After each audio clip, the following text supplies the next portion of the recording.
What up, TMS family? And today is Sunday, March 14th, 2021. Here on the Too Much Show, it's always real talk by real people. I am your host, MT, and with me is my co-host. Mr. Jones, aka Sam Jones, and Mr. Come First because you gotta respect me. Get healthy, drink water, and remember, That's it. it's 8-11, not 7-11. Shit. I know. Yeah, man. Happy daylight savings time to everybody. Yes, we did lose an hour of sleep. So I'm sure some of you all that was out partying last night, I'm sure you're probably still recovering, especially on the West Coast side. And happy St. Patrick's Day to all the, I guess, Irish people out there. I just want to be politically correct. So happy St. Patrick's Day to you all. I didn't even realize that it was St. Patrick's Day. That's what's crazy. No, it's next week, my brother. It's the 17th. Oh, it's the 17th. Oh, I'm sorry. I thought it was the 14th. So, all right. Oh, I yeah. stand corrected. Any day it's the Never 17th. mind. They don't give a fuck if it's a Tuesday. They getting drunk. Yeah. Okay, got you. Well, it's still happy St. Patrick's Day because Oh, yeah. TMS we're not we're not gonna have a show that day anyway. But There you go. hey, man, I hate to start the show off like this, but first off, the name of the show is Coming to a New Era, and today we have an awesome show for you all. We're going to talk about NFL news. Dak Prescott finally getting his money. We're going to talk about Tom Brady and what he was able to do for the Tampa Bay Buccaneers and, well, Tampa Bay. And we're also going to talk about coming to America. And we got a special topic for you all that we can't wait to get your opinion on. Oh, yeah. Oh, yeah. Oh, Yeah, yeah. Only if we yeah. can start the show with that, but we can't because tragedy Definitely. happened, man. Tragedy happened. So Absolutely. yesterday, So, boxing legend, Mhm. welterweight legend, marvelous Marvin Hagler passed away. Mr. Jones, you want to go ahead and expound on, I I guess, your mean, knowledge of Hagler and what you know about him?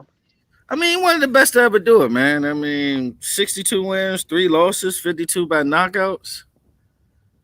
It's sad that his interaction with the media wasn't quite as solid in his career as it warranted to be with some of the other greats like your Roy Jones of the world and your Lennox Lewis and stuff like that. But at the end of the day, man, he was one of the greatest to ever do in the 80s. Him and Tommy Hearns might be one of the best 4 rounds of boxing you will ever see. Like, he was a true warrior in that ring. He was Mm-hmm. slugging out with each and every person. Mm-hmm. That dude was a fighter. And like I said, he had one of the most dangerous punches, and he was one of the most dangerous punchers in boxing history, man. That dude had bricks for hands. And ever since, the whole Sugar Ray drama, and a lot of people think he got that fight stole from him because how Sugar Ray would do flurries late in the round to steal the rounds.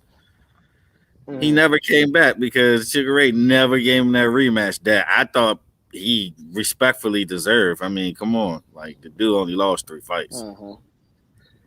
And Yeah. we don't know the cause of death or anything yet, but man, this one was kind of tough, man, because he was one of the legends of the 80s, along with Hearns, along with Roberto Duran, along with Sugar Ray Leonard. He was one of those in the Mount Rushmore of the 80s to me. Mm-hmm.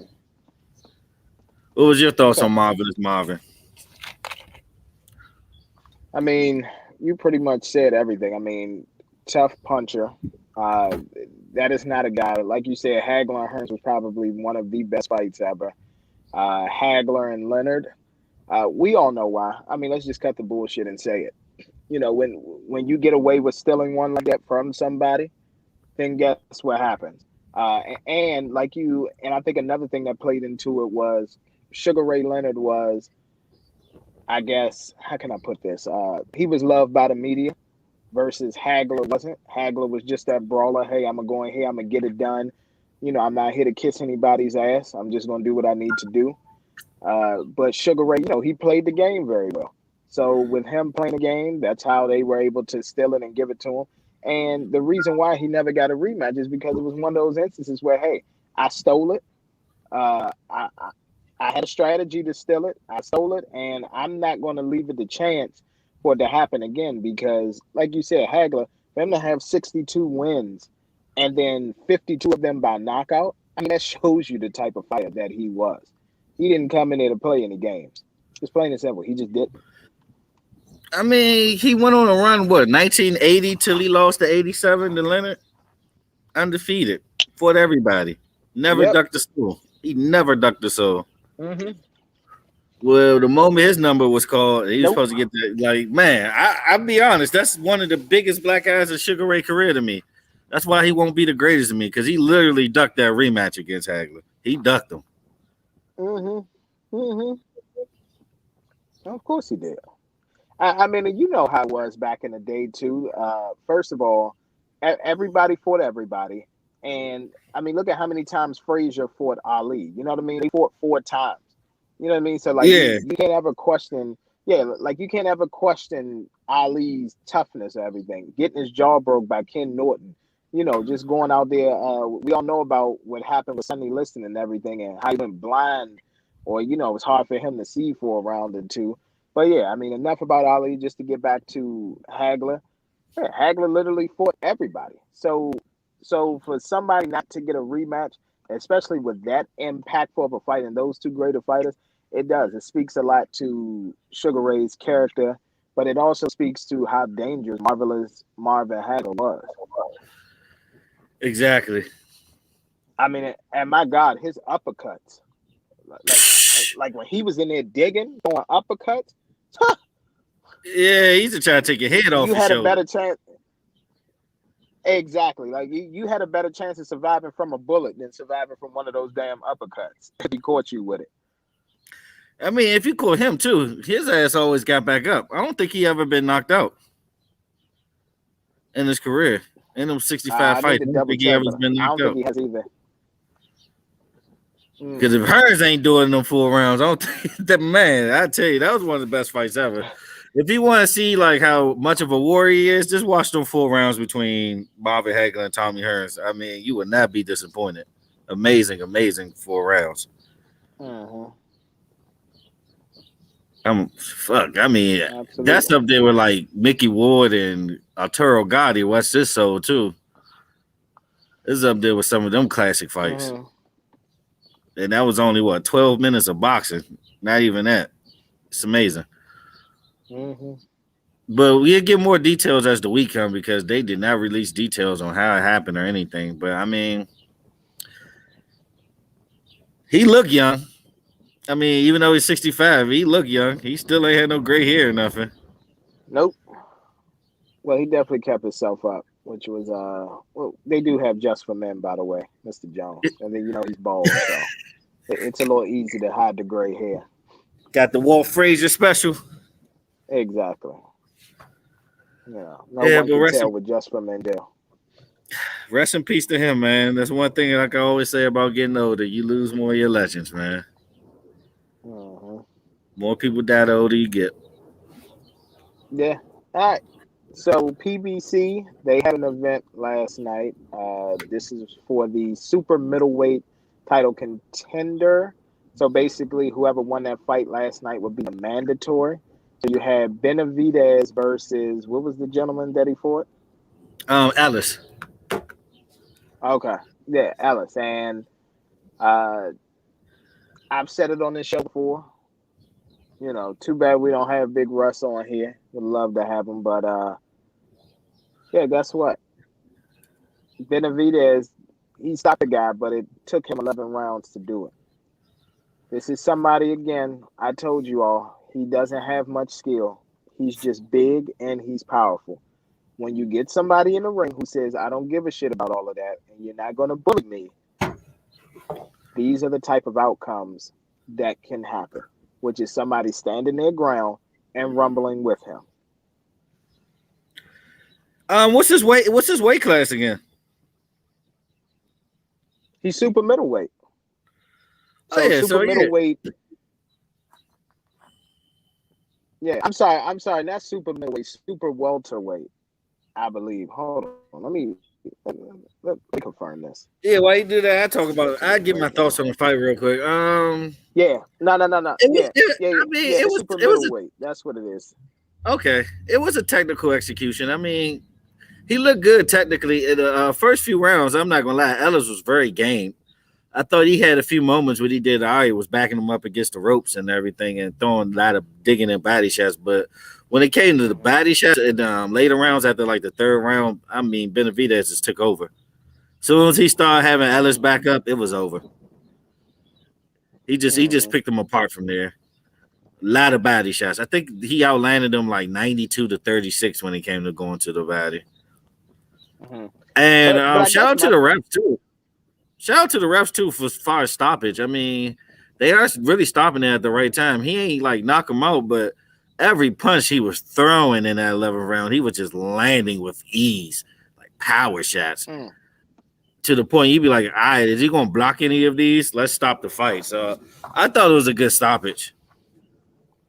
Okay. You know, a lot of people want people to die on their shields and everything, but everybody ain't built like that. I thought it was cool that they stopped the fight when they did. Okay. Yeah, I mean, and then super middleweight, I think, wasn't he the guy, if I'm not mistaken, he's had the belt like twice, but each time he couldn't make weight, so they stripped him of it. I think that's what it was. Yes. Yeah, That's what I thought. He didn't make weight his last fight out, I believe, and Ellis didn't either, which made it hilarious because both of them may make weight, but they made weight for this fight, which is hilarious to me. Because I think he about 3 pounds too. It wasn't even like a small 3 pounds is a lot to me. Yeah, because I think he was like a middleweight. Well, at one point, the first time he got stripped, I think he won either like the junior middleweight title. That's what he won, and then he got stripped because he couldn't hold weight. Then when he had the middleweight title, or one of the titles, he had to lose that because of not making weight, and then now it's a super middleweight. So, yeah, man, it's just I don't know the guy. I'm just not sold on him. Obviously, I don't think he's ready for a Charlo. He's damn sure ready for a Canelo. Maybe put him in there with Triple G, see what he could do, but I don't even think he's ready for Triple G, honestly. That would be a tune-up fight for Triple G if he ever fought Canelo again, to be honest with you. I wasn't thoroughly impressed either. You're not the only one. You're not alone. I wasn't impressed with his performance last night. He did what he had to do, though. But yeah, he in the same division with Canelo. So I mean, eventually he gonna have to face death.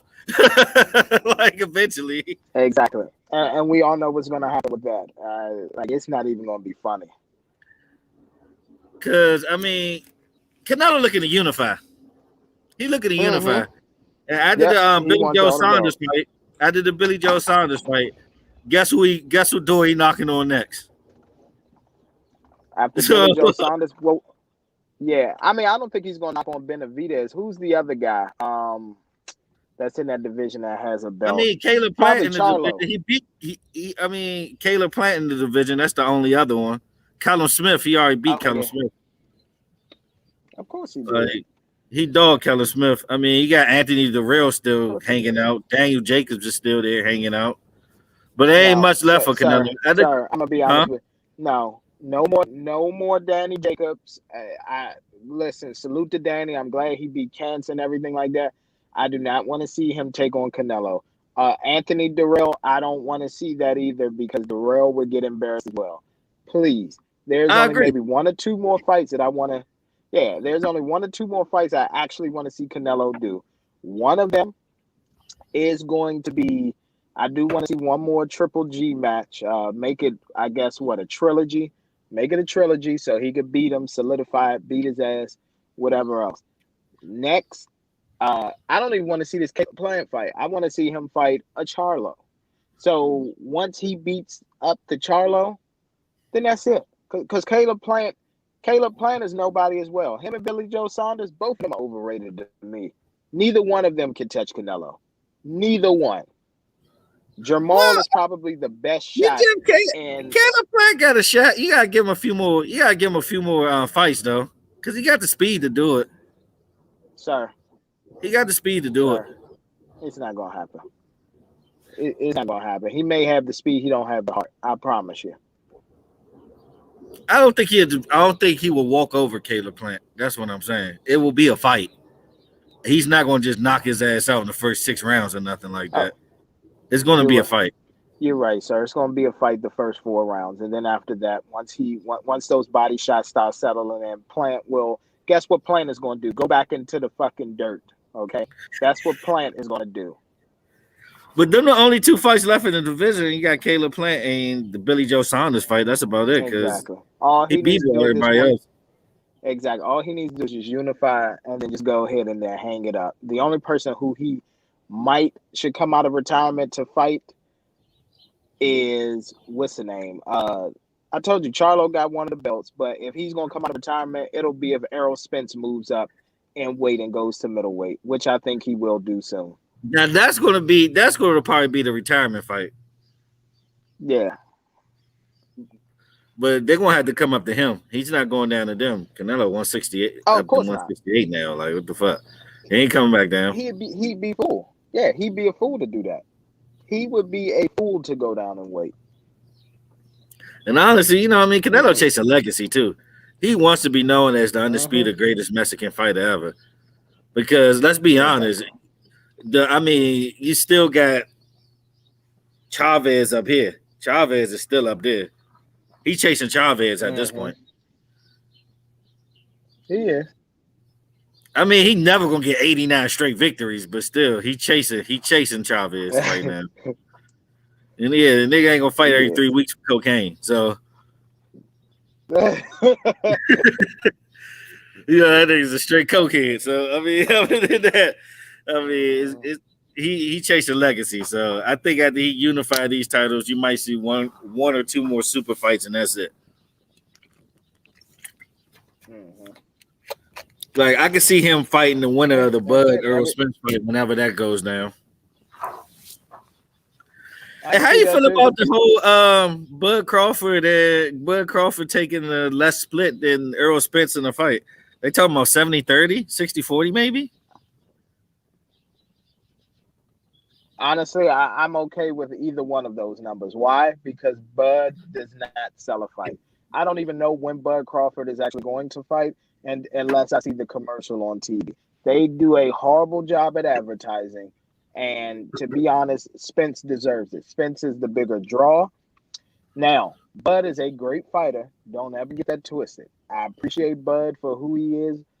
Bud is an awesome fighter. But at the same time, Spence is the bigger draw. And when you hear the name Spence, it makes people want to go in their pockets and spend money. So, with that being said, I agree. I'm okay with it. I'm okay with it. Oh, yeah. Now, this was also funny. Go ahead. I just noticed something. I put some dates together. Yeah, I'm going to have to buy my plane ticket early and book my hotel early. I'm going to go ahead and do that this week because if Vegas is going to be open May 1st, and we know Mr. Cinco de Mayo is fighting, and it'll probably be in Vegas because you all will be 100% open. Oh, everything going to be crazy that weekend. Everything.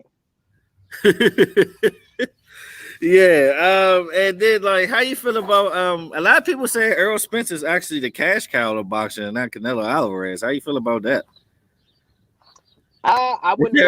They say Errol Spence the golden boy. I wouldn't say that. It's still Canelo. The thing is, and what people need to stop doing is being prisoners of the moment. What happened is with Canelo was the whole promotion and his own not paying him. It caused him to take a step back and say, no, fuck this. I'm not going to keep fighting, for this little ass bit of money. I am the guy.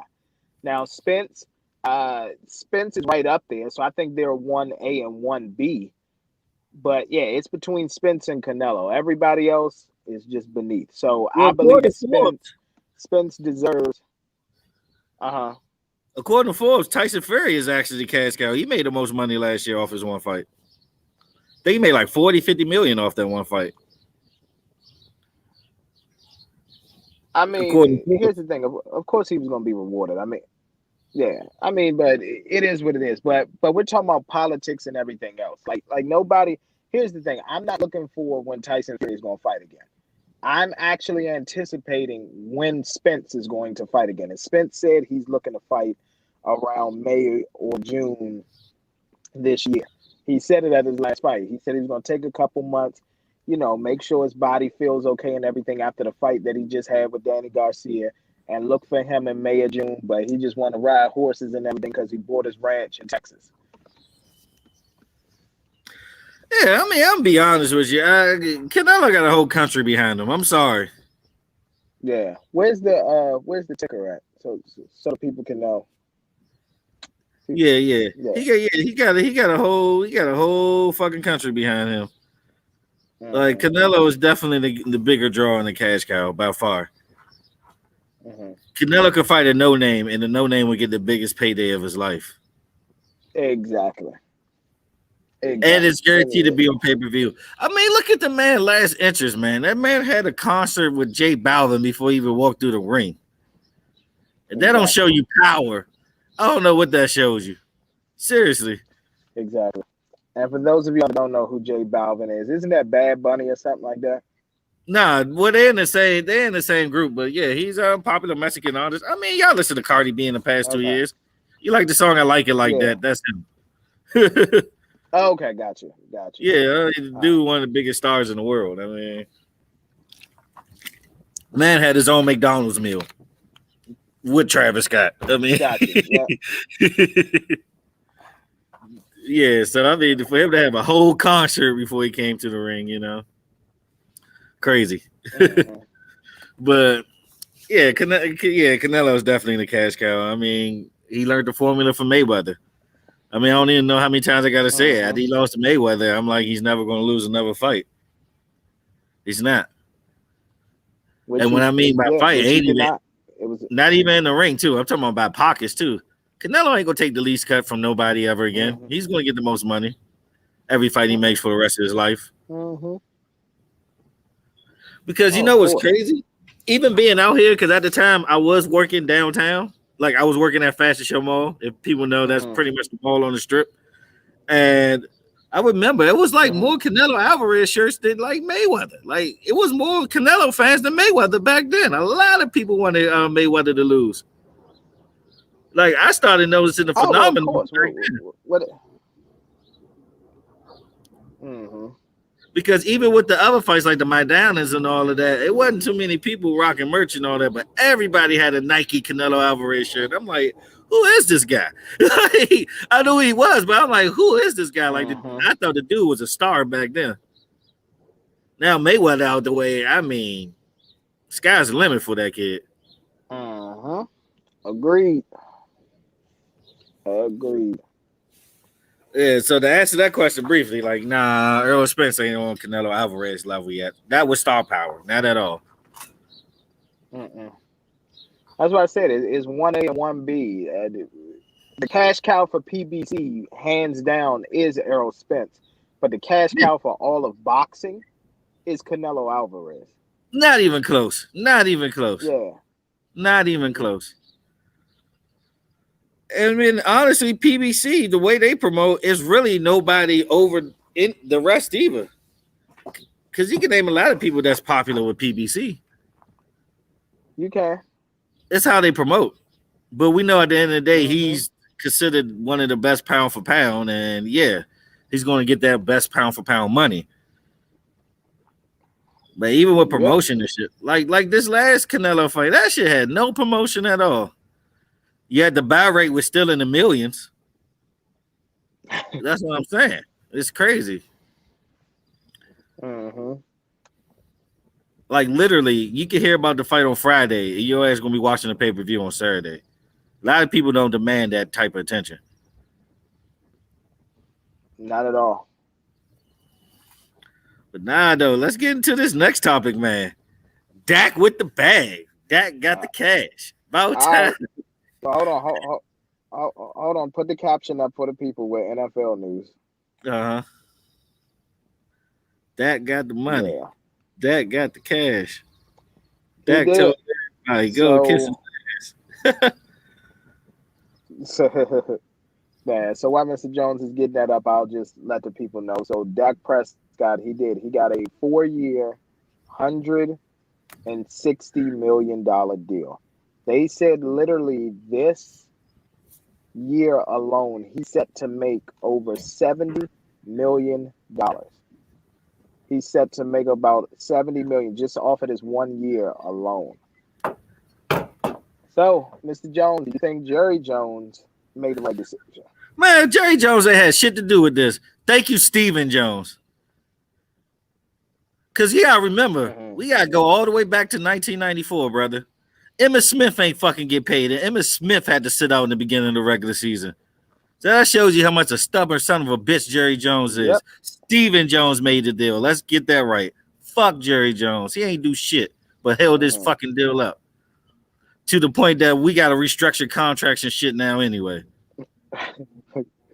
He fucked it up, honestly, by waiting too long. We know Dak is the best person out here for this team. And give me a moment to talk some shit. All right, a lot of people talking about he didn't deserve the bag and all that. We should have got Russell Wilson. We should have got Deshaun Watson. First of all, Russell Wilson is an older Dak Prescott, okay? Dak is a leader just like Russell is. He could throw a deep ball, even though y'all thought he couldn't. Y'all seen it last year. Dak could throw a deep ball just like Russell Wilson can. And he has scrambling ability, just like Russell Wilson does. So I don't know how the fuck was that even a better move to trade for him and what we could have potentially gave up for Russell Wilson. And then let's get to Deshaun Watson as, I mean, if memory serves me correct, looking at the time, didn't he go 4-12 last year? He did go 4-12. Keep in mind, one of his weapons was taken away from him. One of his weapons was taken away from him mid-season. He was traded away. Will Fuller had a 200-yard game the year before. Will Fuller could have did something. Like, it's still his team. He's still the leader. But come on now. He's still the leader, bro. Hold on. Okay, even when he had D-Hop. No, let's just rewind. Even when he had D-Hop, didn't they give up a 21-point lead against Kansas City? Didn't they give up a 21-point lead against Kansas City? They did. They did.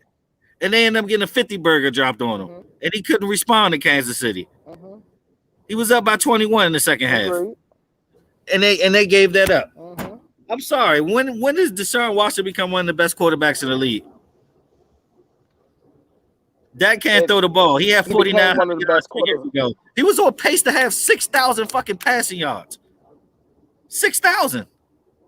The dude was still league leader in yards 2 or 3 weeks after he was hurt.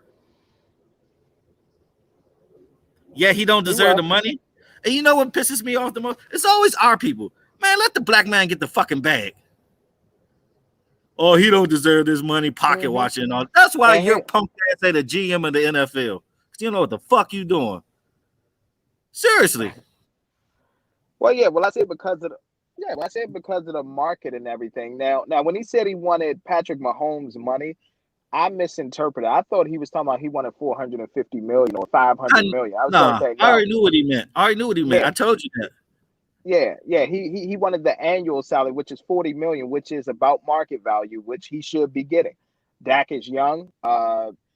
He's already healed. FYI for everybody who's wondering how's the ankle doing. He's already healed, so he's basically ready to play. Obviously, he'll continue to go through a little bit of rehab and everything. Obviously, do workouts and everything with his team. But Dak is ready. So $40 million a year, he deserved it. He just does. Yeah, and another thing, too. Matthew Stafford getting $38, $39 million a year. And Jared fucking Goff getting that much. He don't deserve that bag. He's not He's not better than the Jared Goff. Yeah, and like I told the people, what you have to look at for the degree of difficulty is this.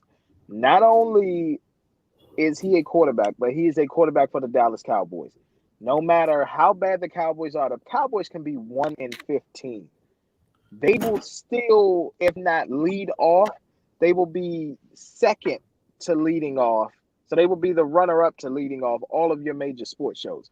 So with him being under so much scrutiny constantly, yes, I am all for Dak Prescott making the money that he is making because he is constantly under scrutiny every single week, no matter what he does. That's the toughest position in sports, quarterback for the Dallas Cowboys, period. Toughest position in sports. Exactly. It is. It's tougher than being a starting pitcher of the Yankees now. It's tougher than being fucking center for one of the best NHL teams, or most popular, probably Detroit Red Wings. I mean, like, bruh, come on. This is the toughest position in sports, especially in America. It's Agreed. no doubt about that. I He's the quarterback. 100% agree. Yeah, like come on, man. They gotta But stop this dickhead but shit though. now, but of course, but now here's what's gonna happen now, and here's what's gonna help. Now what he's able to do is he's able to breathe a little bit more. That's what Dak is able to do. He's able to breathe. Um, Now that he has his money, he knows that he has job security. Watch him play. Remember once Romo got paid. Remember how Romo just came out there and he was just on fire. Yeah. You know, I do. Yeah, I do remember he did get hurt within like one or two of those years. But again, Romo came out once he got the bag and everything, and I think he took us to like 12-4 or something like that, and we ended up going to It the was the playoffs. catch. It was And the year. It was the year with the catch. yep, that's what it was. Yeah, because we had won the wild card round and then made it to the divisional. Correct. And then that's what the catch and the bullshit, and Dez didn't catch it, and we ended up That was losing the to the Super Green Bay Bowl. That was Packers. the Super Bowl year right there too. But I mean, can't live on the It past. was. But let's talk about the future though. Mm-hmm. Now he got the money. What expectations you expect from him in the next 4 years? What would Well, be here's like what warranted of this money? he needs to have at least one Super Bowl appearance. I told you this, and it's not all on Dak. Part of it is on a big part of it is on Mike McCarthy as well and Jerry Jones in the front office. I told people when you bring in a new head coach and you have the type of talent that the Dallas Cowboys have, which is essentially you have a triple threat at wide receiver. You don't have one good wide receiver. You don't have two good wide receivers. You have three solidified wide receivers. CeeDee Lamb is he came out, he had a decent rookie campaign. Obviously, we know why his yards took a decrease was because fucking Ben DiNucci had to start throwing him the ball. And fucking what's his name? Andy Uncle Lee. Dalton. If Dak kept on, if Dak had kept on, guess what? He would have had over 1,000 yards and he would have had something to say about this Justin Jefferson rookie of the year. You have Amari Cooper, who is still consistent. Yeah, he doesn't make the explosive plays, but Amari Cooper is just look, I'm gonna run a route, catch the ball, give you 10 to 15 yards. You give me 10 to 12 targets. I will get you 8 catches and probably 100 yards because I know how to route run and I know how to make the right cuts and I can break one. And then you have Michael Gallup, which is the deep play threat. As long as that does not overthrow him, Gallup finds a way to get behind defenders all the time, and he has a great jumping ability. So when you have all of that, and you have Ezekiel Elliott, and you have all three now linemen that are coming back this year. You got Zach Martin, who's coming back, and I forgot the other two. There, Tyron Lyle Smith. Collins, and I forgot the other one. When you have all of those, Tyron Smith. no, it's not Tyron Smith. It's somebody else. He needs to go. I'm not even talking about him, but it's somebody else. But when you have Yeah, they gotta that, stay healthy though. yeah, they do. But when you have all of that, if you can stay healthy, this year needs to be at least a divisional round appearance. Next year needs to be a Super Bowl appearance. If he does not, if McCarthy and Dak do not get to the Super Bowl within the next 2 years, it is now time to fire Mike McCarthy because you can't tell me that the talent is not there.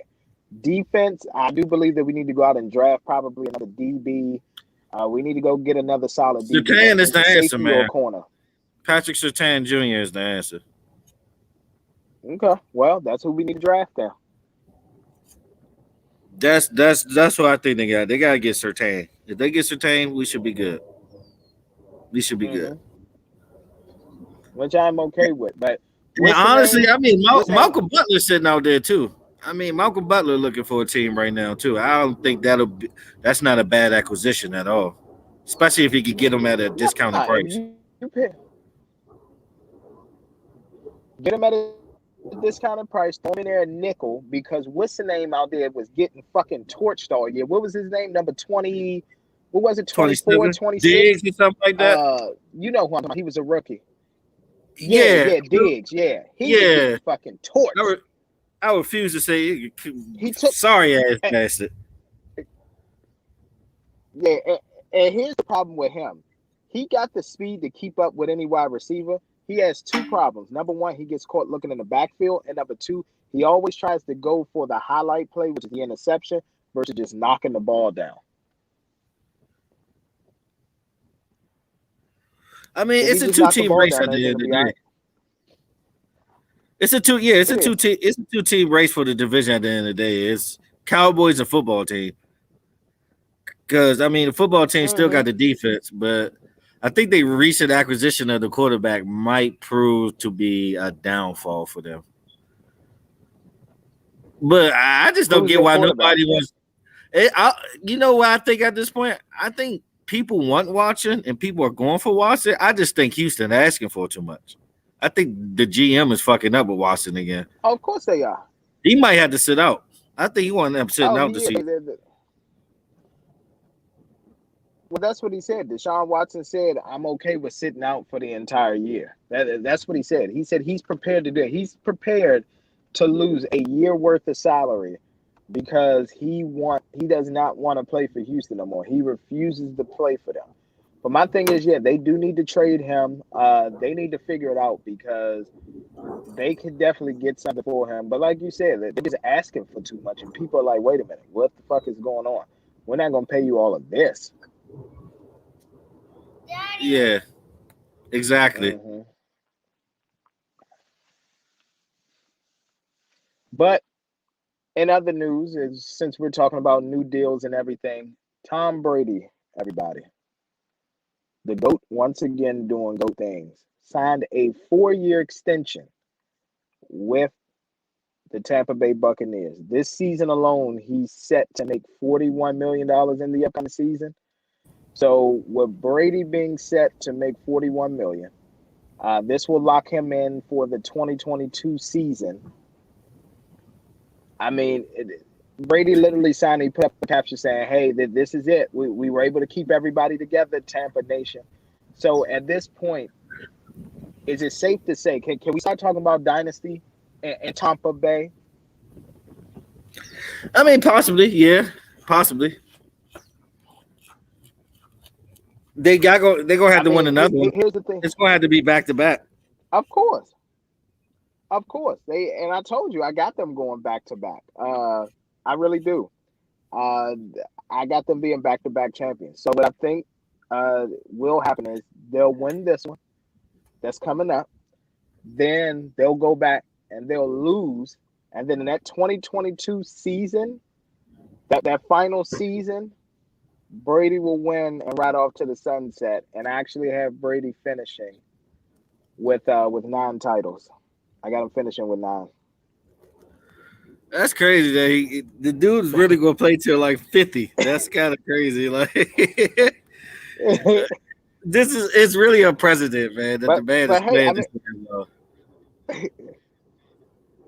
And then a 43-year-old man can level. And what's also go ahead. No, it's crazy that I know what you're gonna say. A 43.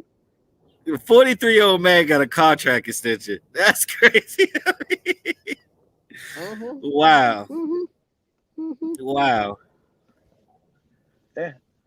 Long as you got the line, I mean, and the IQ to get the ball off, I mean, he can do it. He does. That's what I think. Brady is very underrated. Like Brady has an incredible IQ, and honestly, for him not to be a runner, I always admire his footwork in the pocket. Mm-hmm. He's one of the best to move around the pocket ever, too. A lot of people underrates that about Tom Brady. He can move inside the pocket. Yep. He can step up and throw. He can move left and right and give you a throw. And honestly, he proved that he can still throw the ball downfield. I mean, he ain't, Mahomes or Aaron Rodgers with it, but he can still give you a deep ball 30-plus yards. Exactly, which is all that's needed. Like, come on, people. Hey, I'm telling you, man. I'm telling you right now. I'm excited. I'm excited for Tampa Nation. Honestly, like Big Russ would say, call it Champa Bay. Because this is a GOAT move to keep everybody together. So that type of attitude and everything that he brought there, it will be infectious. Obviously, it's going to spill over to everyone. And people will do what they got to do. Like Godwin is already locked up for this year. He signed a franchise tag, so he's there. He's set to make $14 million this year. The only one that's still out there that they haven't re-signed yet, and I'm like, they need to figure it out, is Shaq Barrett. They need to figure that out. but They might I lose him. think he'll come back. You think so? I think they're gonna lose him. They might. Nah, I think he'll resign. He'll take a couple. He'll take a couple dollars less because yeah, if he wants to win a ship, he will stay there. Is that plain and simple, huh? Mm-hmm. Oh yeah, let's talk Yeah, if you about want to one win a more move too. championship, just stay in Tampa. Let's talk about one more Go move ahead. too. I like to bring back something we used to do on the radio show with LeVar Ball, mastermind or genius. Bill Belichick gave Cam Newton one more year, and Cam Newton is no longer broke according to that Thank you. bastard child. He got $15 million. He got paid more to do less. What do you think about that move? Is Bill Belichick a mastermind or a dumbass? A mastermind or dumb. Honestly, here's what I'm going to say. When you look at what's out there, is Stidham ready? Is Stidham really the guy? And what I think Bill probably tried to do was try to make a move to get Jimmy G back. San Fran probably said no. We want one more year with him, even though he continues to get hurt. We want one more year with him. And Bill said, all right, well, I need to go with somebody who knows the system and everything, which is Cam. Especially with the new system and everything they've done, for him. So with Cam and everything being out there, that Cam wants to work hard and he wants to prove himself. The thing that they need to do is they need to get Cam a wide receiver. Plain and simple. Go out there, get Kenny Golladay. That's an easy acquisition. If you do Kenny Golladay and then with Cam Newton, Cam should have no excuses at this point. Because you still got Edelman on that team. You got Golladay now, who's that deep play threat, and he should be able to air it out. That should be able to work. Yeah, it should, but do you think Cam still got it? Because, he's losing mobility, obviously, because of the injury and stuff, because he went through a tough injury with his ankles and foot and everything. And now he has to rely on his arm more. I don't think he can do it passing. He's not the most accurate passer in the world. He's not the most accurate passer, but I think that he can do enough, is what I'll say. I think he can do enough. Now, I think he's going to play better than last season. If we're going to talk about record-wise, I think it's going to be a reverse instead of 6-10. I think they have the possibility to go 10-6, but he needs weapons, man. He needs help. Mm-hmm. People got to realize, the dude needs help. Get him something. He does. The best receiver he got is a number 3. Mm-hmm. N'Keal Harry, to me, is a number 3 at this point. The way he's been playing. What Julian, yeah, but when Julian P.D. Edelman, when he's back, that'll be a decent weapon. Julian Edelman is a solid number 2. He's not a number 1 guy, but he's a number 2. Yeah, but they're going to double and triple team him because there ain't nobody else to throw it to. And that dude ain't built to break double and triple team like that. Yeah, but he's not. Now, defense, I'm not too worried about. They're going to be a top 10 defense. No. As long as Belichick coaching, they're going to be a top 10 defense. Oh, of course. You don't even have to ask the question with that. Defense, they're going to be just fine. But, man, you could lose a lot of games 3-10. That's what I'm saying. They need some help.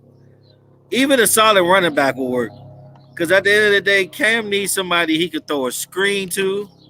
He needs a tight end he could throw a quick dump off to if he need to.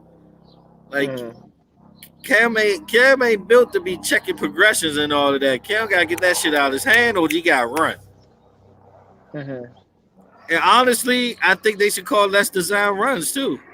I know he got the body to take the punishment and all that, but should he be taking that punishment still this late in his career? No. No, not at all. Like I said, I think they do better. Yeah. I think they do better. I think they could go 8-8, possibly 9-7. But honestly, it's not the Patriots division no more. I think the Bills have found footing and found themselves. I think the Bills are going to win that division again. Well, here's the thing about the Bills where they messed up at. So you know how they have Stephon Diggs. They did not re-sign John Brown, who was on the other side of Diggs. That's true. Yeah, they let him go. So that's a huge blow. Honestly, who I'm looking for to win that division this year, I'm looking for the Dolphins. I'm Really? looking for them to repeat at 10-6 or 11-5. I really am. With Tua? If they make a trade for Deshaun. Yeah, because I'm about to say, Tua looking like he another Marcus Mariota, bro. Mm-hmm. For the short sample size we see, he reminds me of Marcus Mariota a lot. That has the potential, definitely has the intangibles like leadership and everything. It's just developing them tools on the field. He's going to be throwing a lot of games under 200 yards. I don't see him really lighting up the scoreboard like that. Now, if they make a trade for Deshaun, yeah, sky's the limit because they have an incredible defense. But I got the Bills. Oh, no, their defense is solid as hell. I mean, okay. I got the Bills. Josh Allen, a beast, man. I like Josh Allen.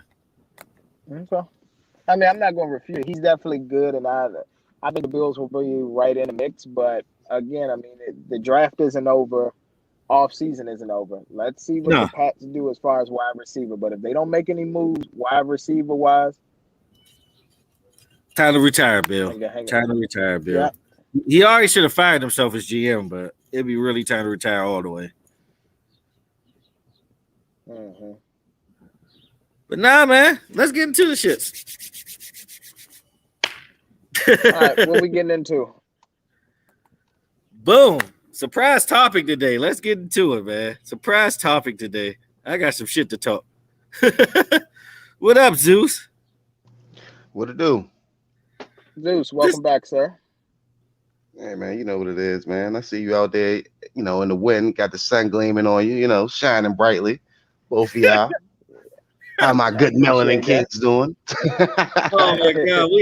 Man, it's the 40s out here. It's kind of cold out here, man. Vegas has been snowing this week and everything. It's in the 40s. Yeah, it's the 40s out here too. Yeah, it went down as well out here. It was nice for the last couple of days, but this shit is ass. Shit went right back down. Mm-hmm. Auntie Nunu outside right now. I'm good. From going out. I'm trying to tell you, trying to give you a snap, man. Going out. Them tips hit this weekend. We in luxury cars. Man, they can have it, man. Look, Auntie Rona and Auntie Nunu is around the corner, aka pneumonia. So look, I'm good. That's who I'm not trying to mess with. But yeah, man, let's go ahead and kick it off, man. So if people don't really know, we actually had a post that was into the Too Much Show group. Your fault. And of course it's my fault. Yeah, I always like this. As Mike said, what I'm saying, chaos create controversy, right? So classic. Exactly. Good. Yeah, exactly. So just with that, I like stirring the pot, always come in with something that's different. Just to get engagement. So with this being said, we get into it. I had put that Samuel Jackson was a better actor than Jamie Foxx, which he was in the disagreement. You said Denzel. You said Denzel. Denzel better than who? You said Samuel Jackson was better than Denzel. Of course, yeah. Fuck no. Come on now. No. I don't know. Maybe, look, I ain't gonna lie to you. Now, that was just because I watched that last movie Denzel played. Now, I can go ahead and say that Denzel is a better actor. But that's with my last movie I just watched, I was so disappointed. I was like, man, nigga, you going to the bottom list. I'm sorry. I can't do it right now. That's not his fault. They wrote a terrible for him. That's how he accepted it. If it wasn't for him playing that role, it'd have been one of the worst movies of all time. It would have been a Razzie if it wasn't for him. It's still worse. I mean, it's still one of the worst movies of all time. It's still one of the worst movies that came out 2021. So, I mean, it is crazy with a cast like that. That was an incredible cast. Jared Leto, my man Romney, and Denzel. You think that'd be a classic? That was just horrible script writing, though. Whoever wrote that script should have got shot. See, the thing that disappointed me about that movie, and it was just the point that Denzel had an interview and he said he picks his roles based on his career's performance. So that lets me know that you literally thought this movie was going to be great and you picked this role and that shit was ass. So that was all on him. I mean, if you look at that cast on paper, I would probably pick the two. Yeah. The cast was enough, but the actual the fruition of what happened on camera, it just didn't equate to it. I literally was just like, "What the fuck is this?" I got 40 minutes in, and I couldn't even finish. I was like, "I'm done." Let me ask you this though: do y'all still get the point of it? Until this day, you trying to get the ending, sir. I don't get it at all. Sir, I got 40 minutes in, so I never understood the point of that shit. Okay, I never finished it. Same here, MT. I got 40 minutes in, and I was still asking the question of what the fuck is going on? Mm-hmm. Like, what is the whole plot? Like, where is the buildup? Like, there was nothing the whole time. So I was just like, all right, I'm good. Yeah. And I'm not the only person that said that. I mean, yeah, you're like, I think over 1 million people said that whoever watched it on HBO Max. This is coming from a dude that watched Memento more than once and movies like Inception and got the point of that. I couldn't get the point of this shit at all. I'm like, all right, so is it obsession? That's the reason why he killed them. Who actually is the kid? Who's the killer? Like, we just know kids got killed. That's it. The whole plot of the story. The whole plot of the story was so sad. Like, first it started off with questions of why are we even here? Then it came into why are they treating him like shit? Then it came into why is he on this case? Then it's like, why the fuck is the other guy, the detective, so strange? Like, and then now you had this random character that, like, they just went to this pop-up shop and now he's like in the scene. Like, it was so many flaws. And I guess undetailing points in the movie that's not leading up to, okay, I should watch this a little bit longer to see what they get to. It was just to the point to like, all right, it's too many questions. Why? Like, I felt like a Jadakiss song. I felt like Anthony Hamilton. Why?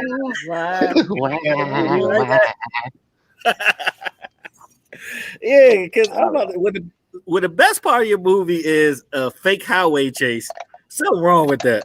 When they was doing the cat and mouse on both sides of the highway, that's the best scene in the movie. Them in a car. I don't even know if I got to that part. Honestly, I'm just good. I would never watch that movie again, you all, just for the record. Me either. Like, yeah, come on, Mortal Kombat. Save HBO Max. Yes, please, yes. Or at least, I mean, we still got King. Justice League coming up, right?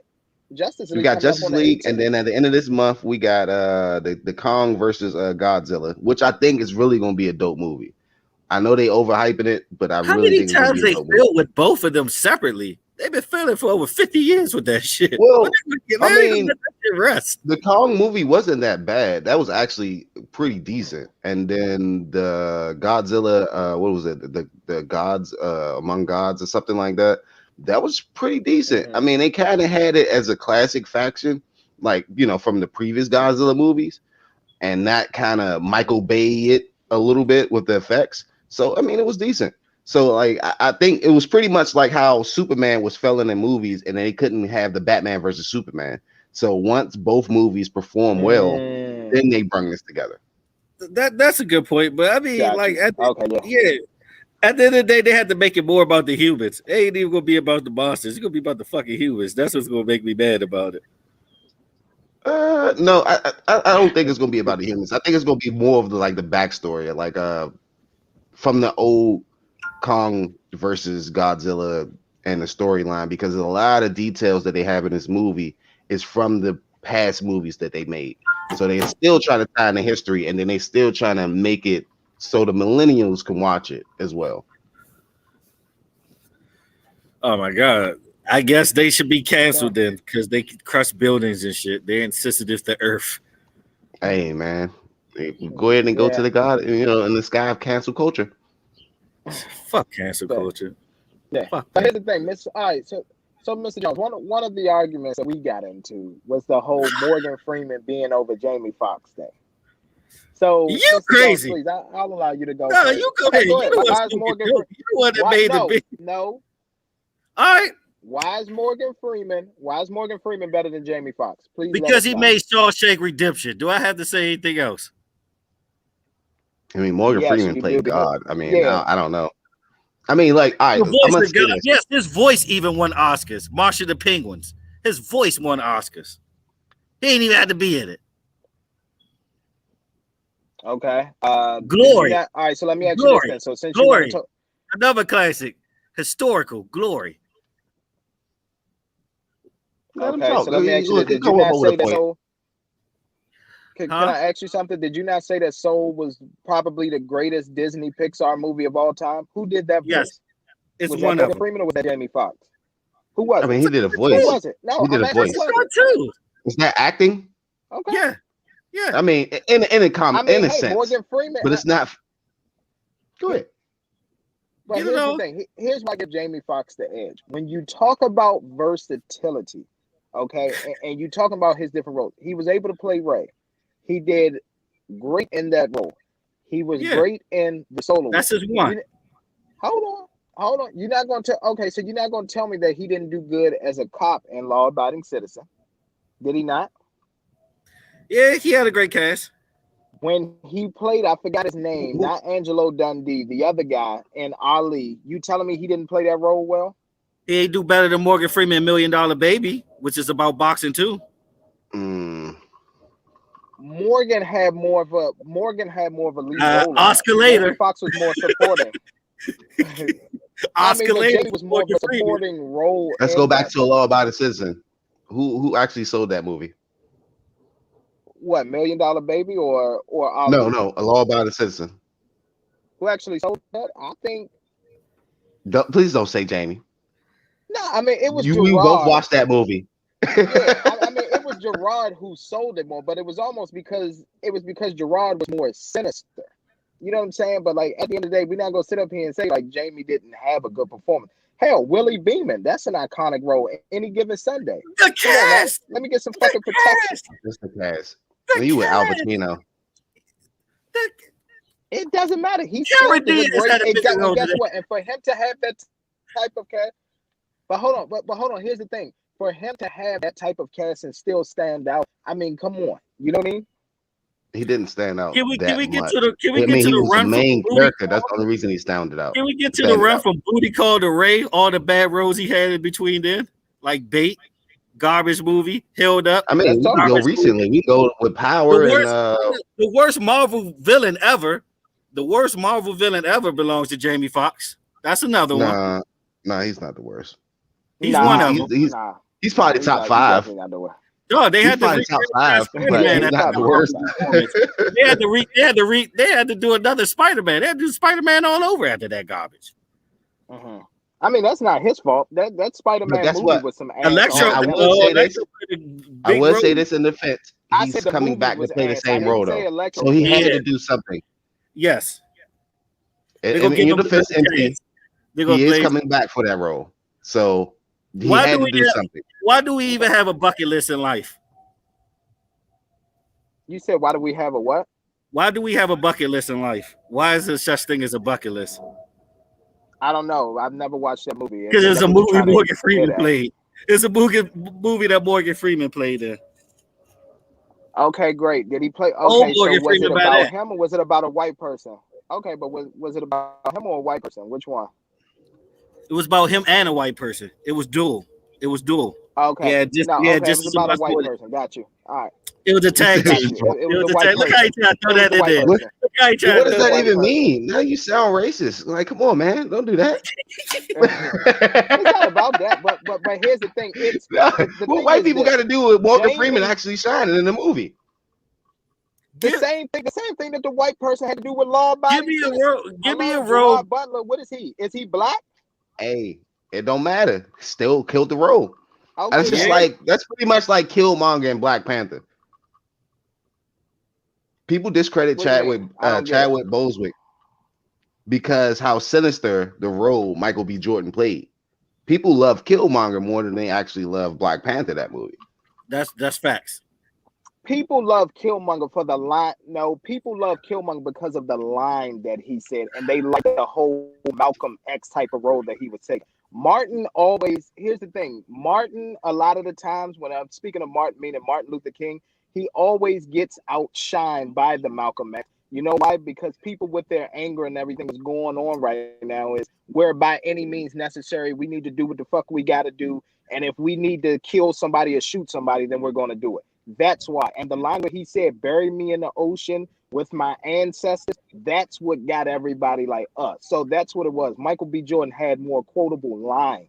But as far as better acting in that movie, it was Chadwick Boseman by far. All right. Well, then I give you another example. Yeah. How about this? How about the Judas movie, right?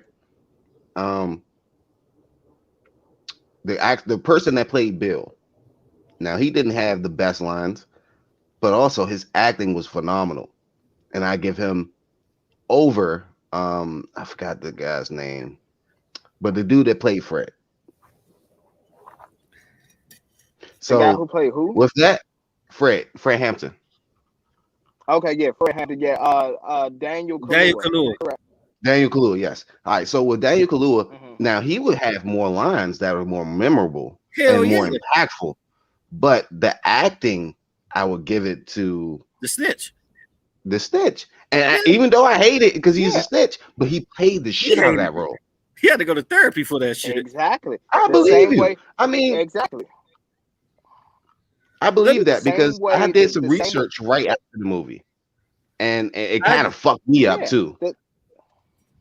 What about Collateral? The same way Jamie Foxx carried Collateral, or was it Tom Cruise being the bad guy? No, I mean, here's the thing. No. Tom Cruise carried that movie. I really didn't understand why Jamie was in that movie. I really did not. I'm gonna be honest with you. I literally was like, Jamie, what the fuck are you doing in there? He takes a lot of bad roles. That's my thing. He takes a lot of bad roles. Annie. If I'm not mistaken, I think Will Smith was supposed to play that role, and then he gave it up. If I'm not mistaken. I mean, White House Down. He played fake Obama and Jordan. White House Down wasn't that bad. White House Down wasn't that bad. And Olympus Has Fallen wasn't that bad. I don't know, man. Yeah. It was pretty much the same fucking movie almost. And they were subpar. What about Miami Vice? What about Miami Vice? Hold on. I'm just gonna give you all the bad roles he played, bro. It's a million. Don't oversaturate your man. Like, hold on, let him get to the point. Hold on. Let me just say that. The thing is, the funny thing is, and one of the points that I meant to expound on is when you said the whole thing about Morgan Freeman, when you was like, oh, Morgan Freeman played God.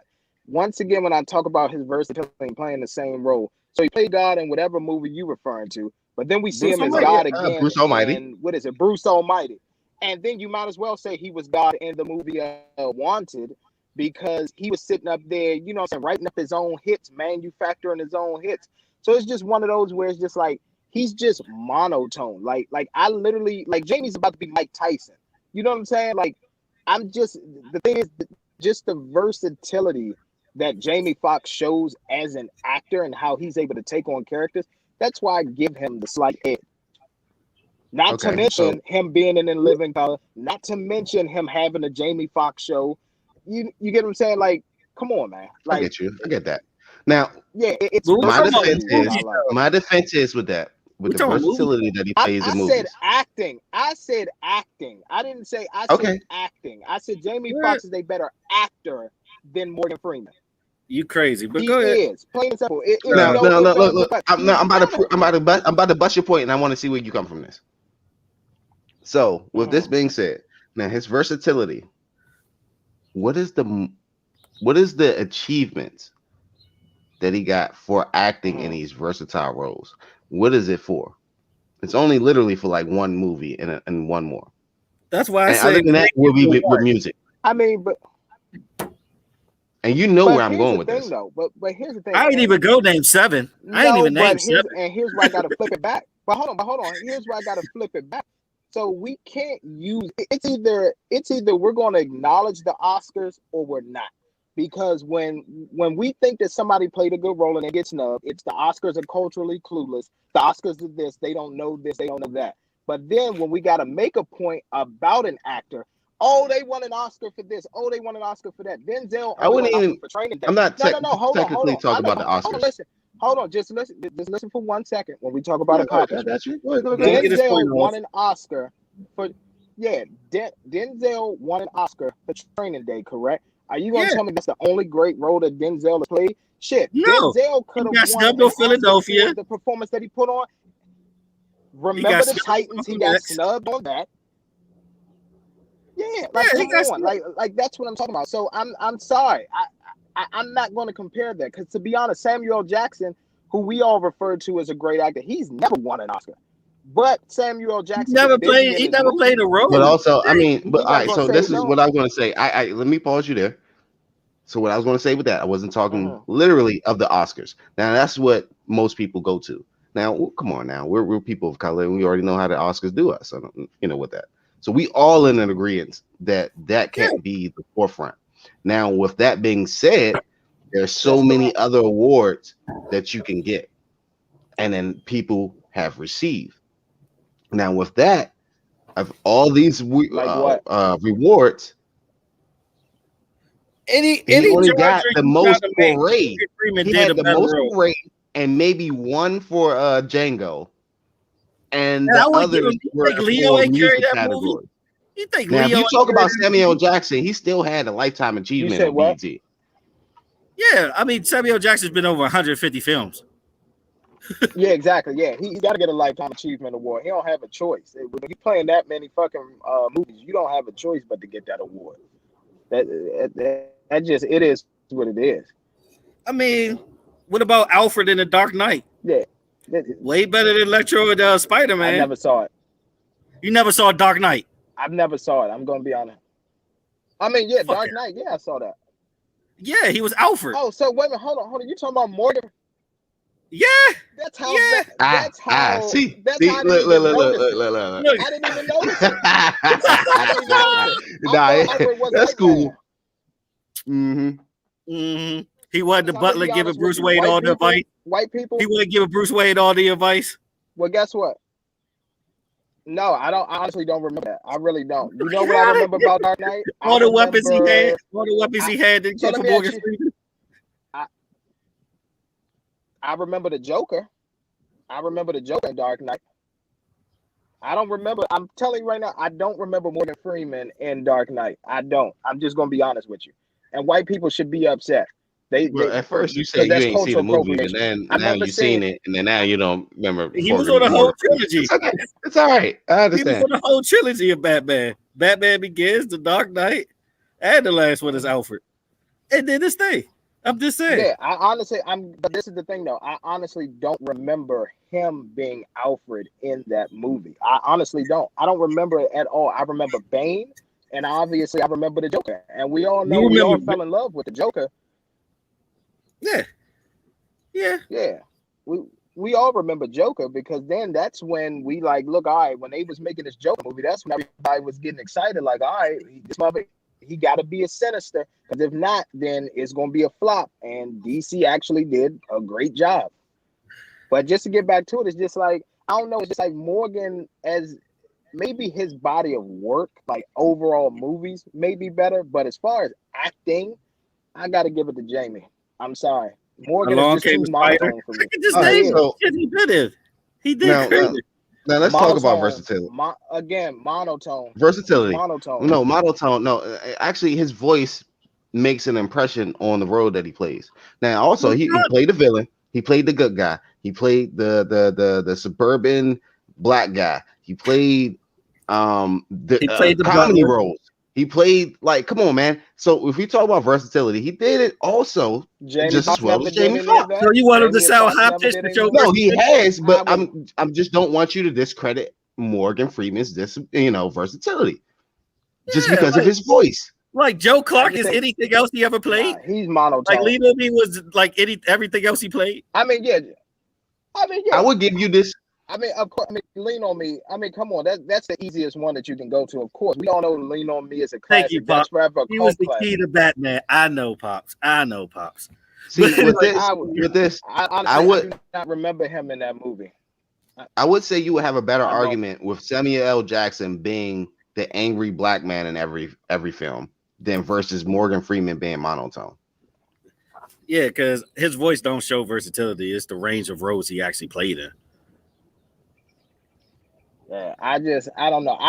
Here's the thing. I've never just said, other than like maybe Lean on Me, and honestly, I watched Bruce Almighty for Jamie Foxx.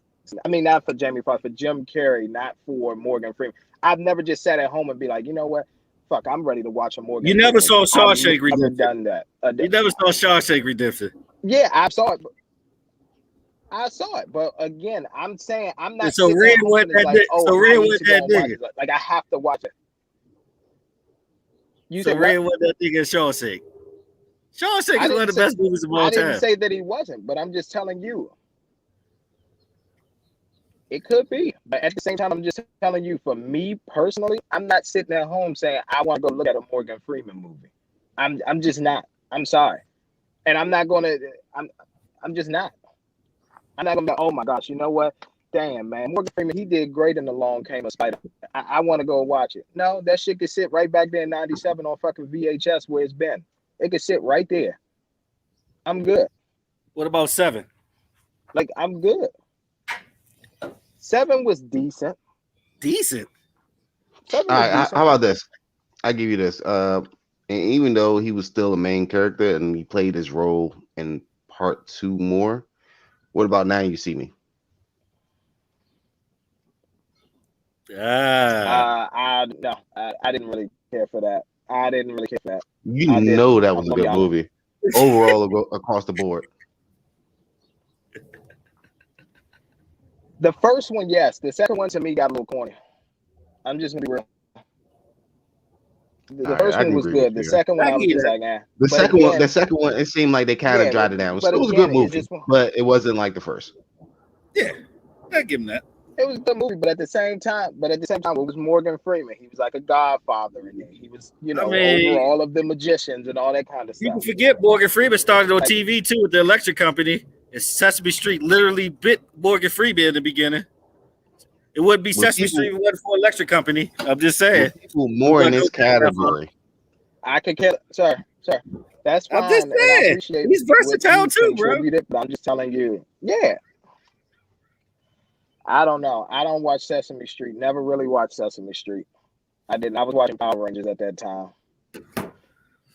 So you wasn't a UPS kid? All right, okay. All right. I'm just telling you. The only movie that Jamie had where he ran everything and wasn't no supporting actors or anything, his movie was Ray. Ray is the only one he got. That's the only, because even Django, like, you have Leonardo DiCaprio. No, fuck that. No, what was his right hand man? He was more of the star of the show than Jamie was. Yeah. Who, Leo? No. I don't know. I need to go back. The British actor. Is he British or is he Australian? It's one of the two. No, you talking Daniel Kaluuya? No, talking about Christopher Waltz. You talking about Christopher Waltz. Yeah, he like British. You're right. Yeah. But it's a Quentin Tarantino film. I mean, I don't know, man. Yeah, exactly. I mean, we can go with Jamie's resume like we just did with Morgan Freeman. I mean, Just Mercy just came out. Project Power. We all know Jamie is one of the worst action movies. Sorry. Yeah, that shit was ass. That shit was ass. Annie, you didn't watch Annie. They both had a terrible Robin Hood movie, by the way. Both of their Robin Hood movies was ass. The Kevin Costner one was ass with Morgan Freeman, and this one was ass with Jamie Foxx. So we could cast each other out with that. Jamie Foxx was in Baby Driver. Baby Driver wasn't that bad. But it's just like that action role, like the guy that he played. Now I watched it. It was decent, but the main character actually played the role more. And Jamie Foxx was pretty much just like a fill-in. Like I think it was just more of his name for him to play that role. Okay. Anybody else could have played that role. What about Jarhead? That's one of the worst war movies I've ever seen. Oh no! Jarhead. But what is that? Black Hawk Down. Yeah, that's Jamie Foxx. No, I got it, but no. Actually, no. Jake Gyllenhaal. I disagree. Was it Jake Gyllenhaal that played with him? I think so. Yeah. No.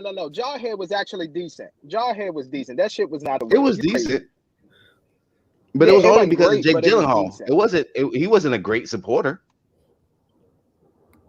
I think he was decent as a supporter. And how you miss Dreamgirls? He actually made me want to watch Dreamgirls with Jamie Foxx. I'm giving you one. How you miss Dreamgirls?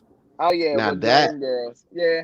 that would be something that you would probably throw in the conversation. Yeah, but come on, man. You know it's all about Of Jennifer course. Hudson. You gonna love me. The Soloist was dope though. I did love the Soloist. Soloist The was definitely Soloist dope. was a good movie. I mean, and here's another thing that people forget. Even though he was, I guess supporting or had minimal roles, the lines that he dropped, they were fucking fire. Him and the Players Club. It's starting to smell like Aqua Boogie up in this motherfucker. You know what I'm saying? Or, And that was Blue. original. Yeah, that's what I'm saying. Like you could tell all of that, none of that was rehearsed. That just came right off of Jamie, like right off the top. Big badass Yeah. dollar bill. You got change there?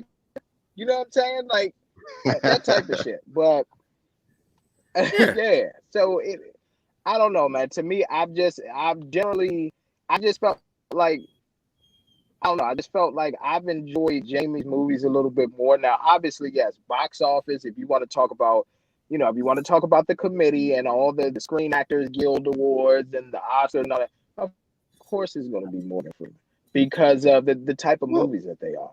No. Well, name your top three, and then I'll probably pull up top three. I would say, and then we can compare. I say top three. Yeah, I would say top three Morgan Freeman movies. It's going to be Shawshank.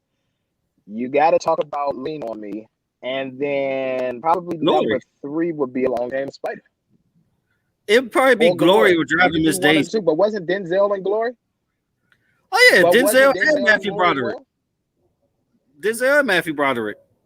That's what I'm saying. So how you gonna get on me about a damn cast, but you got the GOAT in there with you? Like, come on. All right, but look, all right. So name Jamie Foxx's top three movies. Now, name his top three movies compared to the ones that you just named. I know you don't want to. It's okay.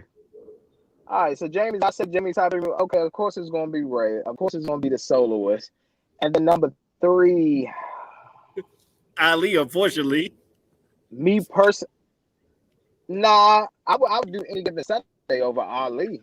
I would do that over Ali. So those three compared to the first three you just said. Yeah, correct. I hate you, MT. I'm gonna be honest with you. No, I'm just saying. I'm just saying. At the end of the day, man, and Any Given Sunday, that shit was too real.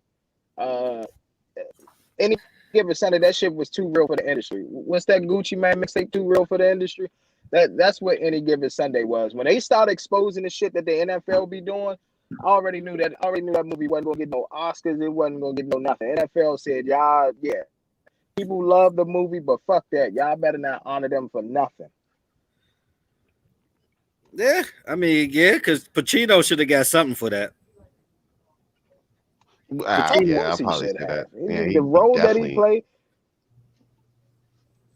Pacino. Honestly, you know who I blame for that movie? I blame fucking Cameron Diaz. That bitch, she knows how to ruin a movie. She could take one of the best movies and ruin that shit. Yeah, I'm trying to think. Like, damn, what did Cameron Diaz do in her career?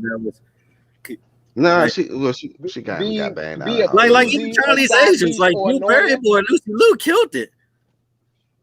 Like she was the weekly annoying or side piece. That's you know what I'm so happy for. Cameron Diaz is supposed to be Kill Bill. She was supposed to be Kill Bill over Uma Thurman. That's fucking crazy. Yes. Wow. Yeah, nah. Yeah, well, I'm glad that didn't happen. I'm gonna be real with you. Exactly. Kill Bill series would have never been what it was. Yeah. Nope, it would not have.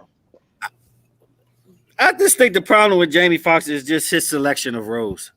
Like he does good in every role he's in. It's just he just doesn't have enough roles when he stands out as the main guy.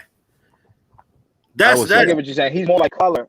He's like color a lot of the times in his movies. It's the same with Samuel. You know like he's there. Because other than Coach Carter, Samuel really stood out as the man in the movie. He's always part of a duo. I'm sorry. No. I can name a couple of movies. I ain't gonna lie to you. No, go ahead. Other than Coach Carter. Go ahead. Like what? Go ahead. like I said, Snakes on the Plane. That shit was dope. Hell no, it That's wasn't. one of those. That's one of those movies. I I swear to God, that was one of those movies. Is just like Any Given Sunday, but whole time it didn't have substance. So with that being said, he was a great actor, but also it was more of, I guess, him making the movie interesting. Like if it wasn't for Samuel L. Jackson, the movie really wouldn't be interesting. But him playing his role. So like that was one of those movies. Even when I love the Big Great White Hype. Stop it. Nah, bro. Coach Carter the only one. I love you. Honestly, not the as only long as one. you don't, honestly, I was about to say, as long as you don't mention Lakeview Terrace, we good, Zeus. But go ahead. Oh, nah, fuck that. That shit was horrible. That shit. I hated I'm getting that. off I the head hated, right now. Okay, I hated his character in that movie. That shit was beyond ass. Did I had to change the lanes? Ass. And even in Django. Yeah, I was about to say. And go ahead. Yeah. Changing lanes, he was decent. That shit with Colin Farrell, that was decent. That was. They're trying to take my kids. He did. I had to change the lanes. He did. We'll give you. Yeah. And I ain't gonna lie, he's the go to crackheads. Gator is the go to crackheads. Ain't nobody fucking with Gator. Fucking with Gator. I love Gator and Jungle I mean, shit. He was decent and fresh. You know what I'm saying? Yeah. What, as a deadbeat? Decent and fresh. Yeah, it's a deadbeat, exactly. So like a tub of hot piss that somebody farted in. And then I don't know, and even with this, and then we're going back to superheroes, and like, come on, man, you can't discredit his Nick role Fury in Marvel. Yeah, Nick Fury the man. It's crazy how he even got that role though. He was like, "Y'all gonna steal my image? Put me in the fucking movie." I mean, Pulp Fiction too. Can't forget about Pulp Fiction. Oh, of course, that's a classic. Oh, of course, Pulp Fiction. I mean, but that was one of those things where it was like it was so much going on. Mr. Glass too. Oh my God! Let's all right. There we go. You know what? I think we broke the barrier right there. All right. So with this being said, his comparisons to Jamie Foxx, or just I already anything, know what you're trying to get to. No. Yes. He's better. So out of these three, you still have Jamie over top, or do you have him in the middle? And who is he better than? I don't know. I mean, it's tough for Samuel with the amount of movies, but I still have Jamie over Samuel Jackson. I do. And to me, in my personal opinion, I still have him over Morgan Freeman. All right, so that's just my personal opinion. I still have him over Morgan. I got one more question for you. So their recent movie, their Netflix box office series, who's winning the game right now with that? Between Samuel Jackson and Jamie Foxx. I mean, come on now. Well, let me ask you this: what recent Netflix movie was Samuel Jackson in, so I can know to compare? Please. The one with Ryan Reynolds, and that was actually decent. Which one is that? What movie? What are you talking about? The one who was like the dead bodyguard. No, the Hitman's Bodyguard. Oh yeah, that was decent. They're actually about to do the sequel to that, the Hitman Wife's Bodyguard. Yeah. Oh wow! Hey, I'm looking for that. But I mean, the dude was a am I looking for Power too? Huh? Hold on. People forget he was in Goodfellas. Watch that movie. Samuel Jackson was in Goodfellas too. He was in the best movie of all time to me. Samuel Jackson was in Goodfellas. He was a fuck up in Goodfellas. That was like a fucking extra. Go and ditch the truck. Yeah. What about him? What about SWAT was decent. I will give you that. SWAT was decent. Long Kiss Goodnight. He got a resume. Yeah, he's good enough. He got a resume. Of course he got a resume. And I would say all these movies that you name, and this is in like the last 10 years, right? Yeah. And one of the most underrated horror movies, 1408. 1408. I like 1408. 1408. That was the one about the hotel, decent. right? That was it was decent. Yeah. That was good. I ain't even gonna lie to you. and then he played that mysterious role. Because Yeah, then he that was played like it decent. was the clerk, right? Or like Yeah. the hotel assistant or some shit like that. Mm-hmm. Yeah, He the one who gave him the keys and I shit. don't know. I just yeah. For me personally, I mean, yeah, Samuel, like you all said, he's normally in these movies. He's the angry black man. That's just what he is. Yeah. Yeah, he is. He's the angry black man. Uh, but I mean, it is yeah. what it I mean, I is. get I as long as you got appreciate something to roll with. Samuel. Yeah, I mean, here's the thing. And Morgan, I've appreciated some of his lines. You know what I'm saying, in movies and things like that. It's just like I said. It's I don't know with actors. I just look for versatility. Like I like the reason why I call Denzel the GOAT is because Denzel could literally be that loving, caring father that could bring you to tears. He could then turn around and be that drug dealer, the smooth one, and then he could be the crazy ass drug dealer who stand in the middle of the street But the saying crazy he thing ready is, to fight every fucking body. he I he give makes you a better he makes argument that you could everything him possibly though. win, and then Everything is possibly extension win. to him though. That's why I like Denzel. Everything is it's like he could play him in every role. It's still a part of him. If you look at it like his smoothness and all that shit. Yeah, Because he but can I'm gonna tell you right now though, Training Day, he said that was a role that man he had to go get counseling and everything. He had to take a break from movies. He said because what he had to take on to be Alonzo, he was like it was a lot. Like he was off. It was almost like he was off some Heath Ledger type shit when he took on that Alonzo role. which is crazy because Like it's a top 10 movie at Netflix today, which is crazy. Mm-hmm. Yeah, Yeah. but he said that he said it. Yeah, he was almost basically like to paraphrase. He was basically like almost Heath Ledger when Heath Ledger took on Joker. So yeah, that shit, that alone. But I don't know how. I'm like, what, you just didn't want to be It ultra was the black or first something? it was the first Oh of no, no, twenty. not It's ultra always black. the I bad say guy. statistically black. Nah, Yeah. it was Like the was that first one where was more he like hindering? literally had to be that street. Like like he said. So here's the thing with a lot of actors and what I hear with their interviews. A lot of times they bring work into the house, and so him and his wife like if she said something to him, remember Lonzo was never laid back guy. It was my way or the highway. We don't sit up there and compromise. So he said, yeah, a lot of times his wife would say something to him, and he'd tell her like, man, shut the fuck up. You know what I mean? Like it's what I say, but it's because like he had to put his mind in that role so much, like it affected home. Everybody able to just turn it on and turn it off. Like once you get into that turn it on, that shit is it's difficult to come out of it. I don't know, man. I thought we would probably Especially be the when you best people somebody to like actually him that turn actually off and takes his turn on. craft serious.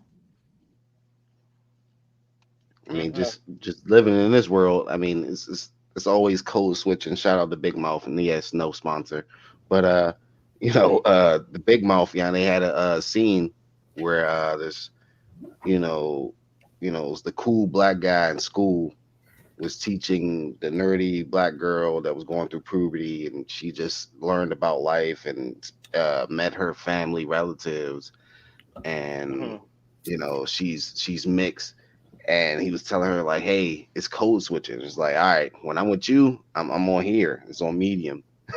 But when I'm around people in public, it's on light. Now when I get around the crew, it's ultra black mode. So Mm-hmm. I would think that we would probably be the best at what J. Cole said, like putting our face on backwards. But I mean, with actors, I mean, I can probably see that to a certain extent because especially with Denzel, because you respect your craft and then you actually want to play this persona and then have to go into your everyday life. And then I can see how that can affect your everyday life, especially if you have a wife, family, and friends and everything of that sort. So it kind of mess with your mental. But I don't know. It just sounds like bullshit to me. Yeah, I mean, He's a method actor though. That's how most method actors are though. They get so much into their role and stuff. I can respect it though. I mean, because the body oh of yeah, work that he does. Yeah. Yeah, definitely. But yeah, man, let's switch topics, whatever, and get into one of the new movies, man. They #1 movie all right right, go now create a out there. banner for it. Yep, we'll create the banner for it. Yeah, let's go ahead and talk about this Coming to America. Yeah, let's talk about this Coming to America review. What's your thoughts? What's your thoughts on it, Zeus? Me, I don't know. This movie was actually funny to me because I just wanted to know how far was they from Wakanda? Are they in the same region or is they 2 miles away? It's like no, but no, anything. It was definitely hilarious to me, man. I ain't even gonna lie to you. A lot of people shitted on this movie, and I was skeptical to watch it. And it was like, oh, I got into it. It's not funny. They didn't make too many jokes, yada yada yada. But the one thing that I did like about it is that they didn't, I guess, foreshadow the first movie. Yeah, they didn't force it. And then went into the second. So, and then they made it with its own separate, I guess, timeline and entity of what they wanted to do. Like, it wasn't like a repeat, like, okay, we're going to do the first movie and then go back towards this. And we're going to have a repeat. Okay. I mean, me personally, it wasn't great, but it wasn't as bad as people were trying to make it seem. People were basically trashing that movie, saying, "Oh, it's trash. Oh, this movie is horrible. It's this and that."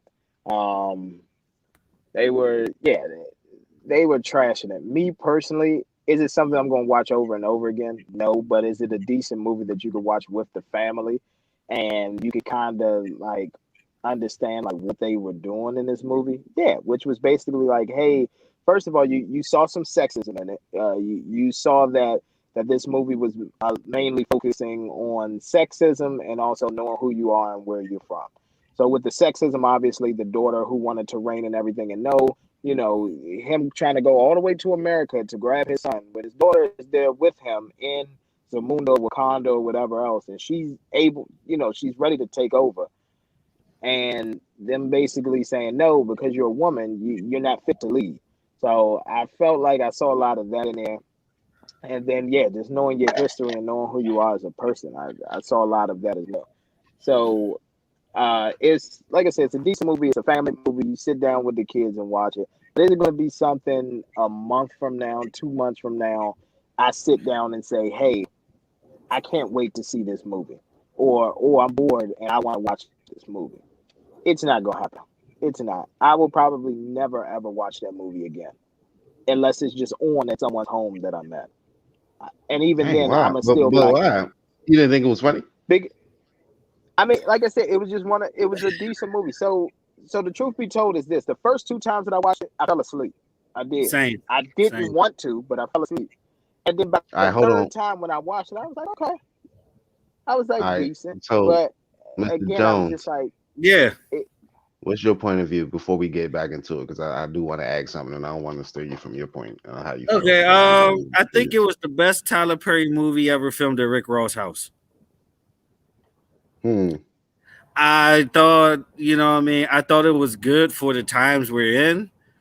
I made sure I didn't compare it to the first movie because I think a lot of people that don't like it, they compared it to the first movie, but we're in different times now.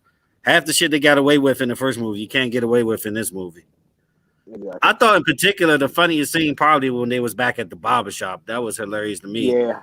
But I thought they tried to use common themes a little too much in the movie for me.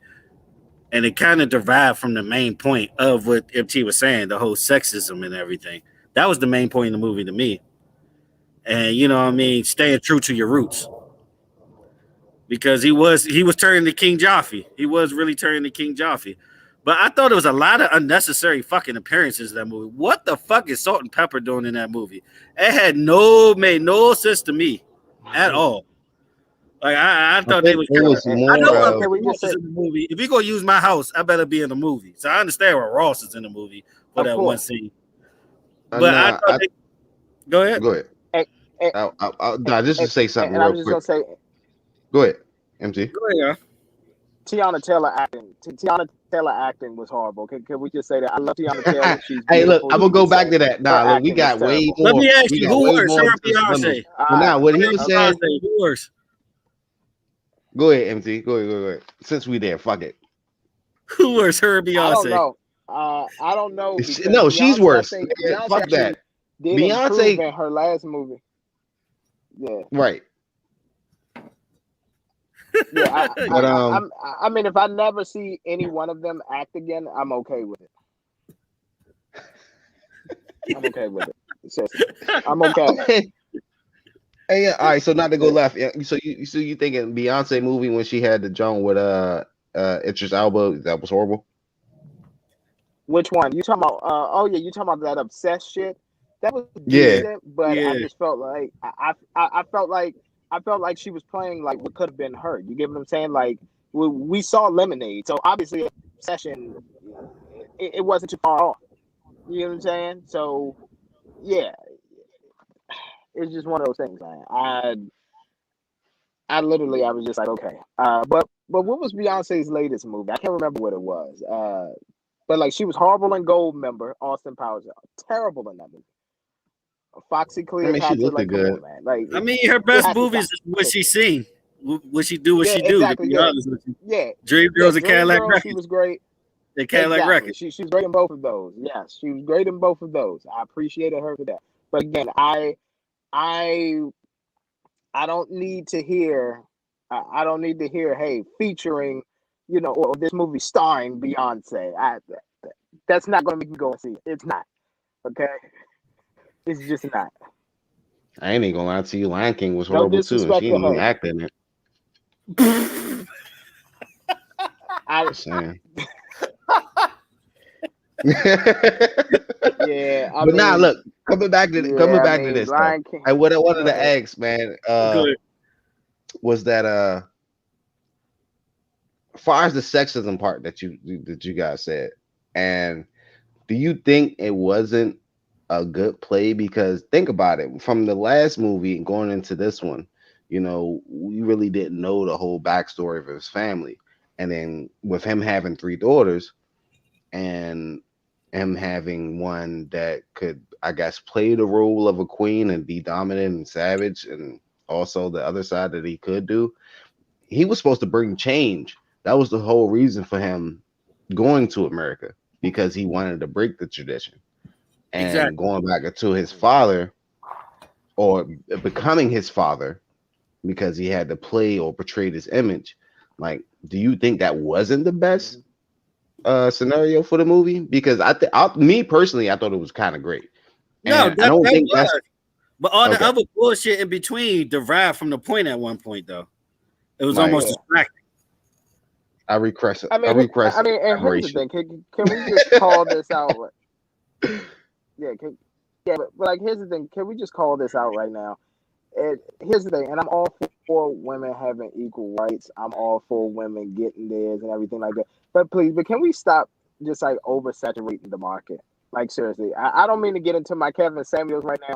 We got to stop oversaturating the market with this. Just let it flow, let it happen. There are women in power. There are dope women producers and directors that were out there. Shout out to Lena Waithe and Ava DuVernay. They are Issa Rae too. Thing. I just feel like that it doesn't need to. Issa Rae and Issa Rae. I don't know how I forgot about her.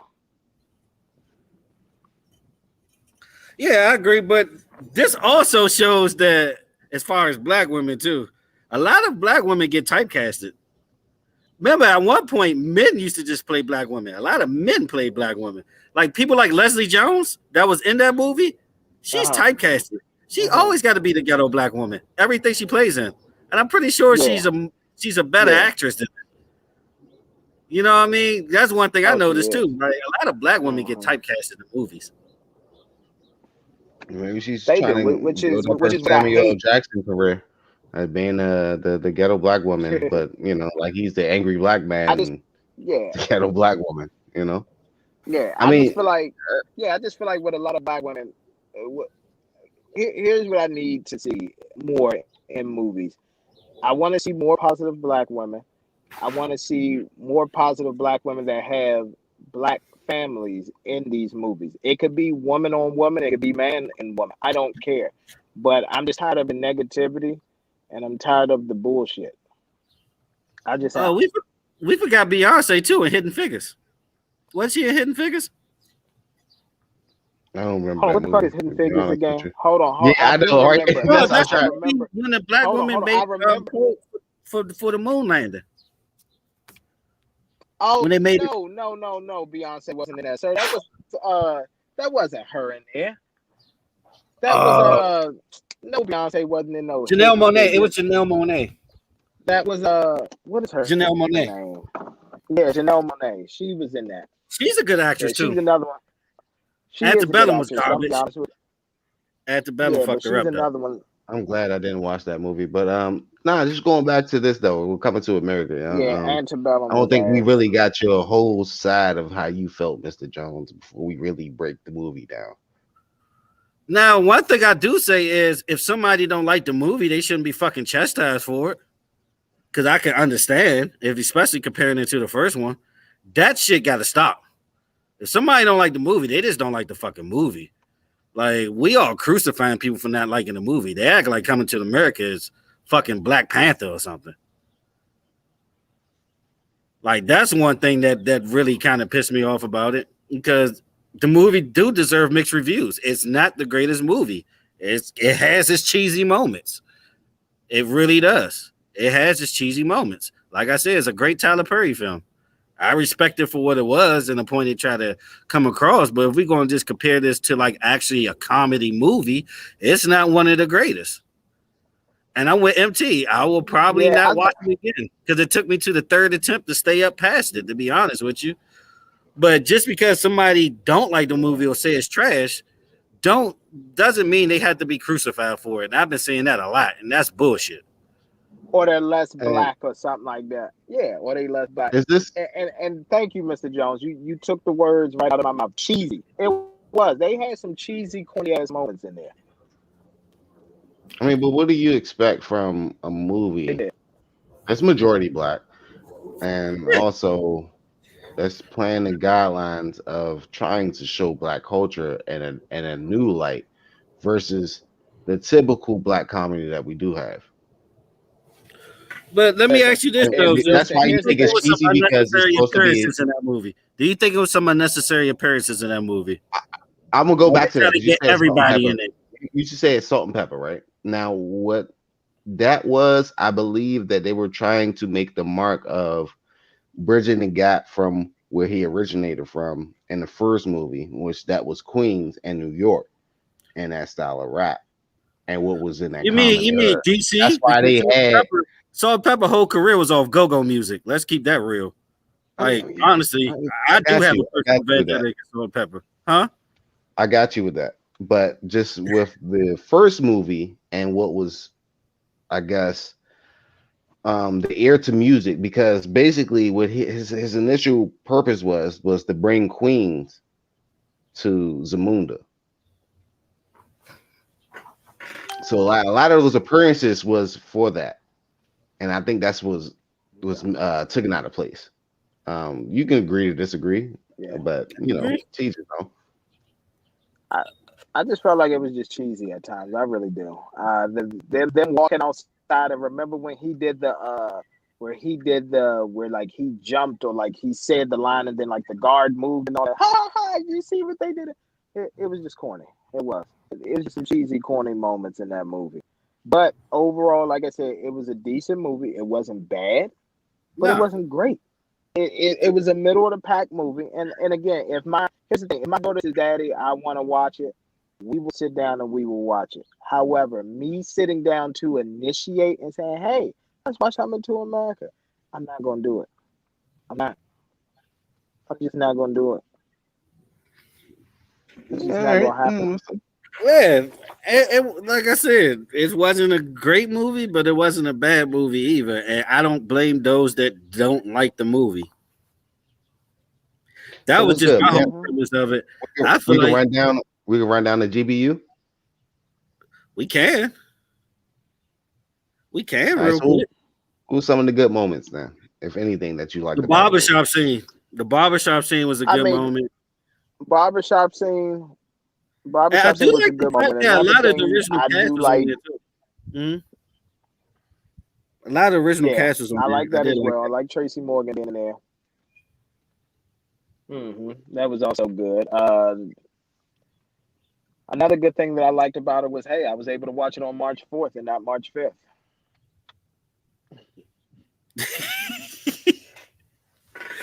Yeah, I like the fact it was on Prime Video. I ain't had to go through the theaters and seen it. But also, I did like the scene when they went back to McDowell's. Like, it was a cool Louis Anderson appearance. And John Amos still look good, man. John Amos still look good for his old age. Shout out to him. Hell yeah. Shout out to him. I ain't even gonna lie to you. What is the guy that was in the first because he didn't really have a quotable response in this movie. He was like, yeah, I was working here, I was on fries, and next no, he was like, I'm working here. Louis Anderson. Louis Anderson. All right. He didn't age well.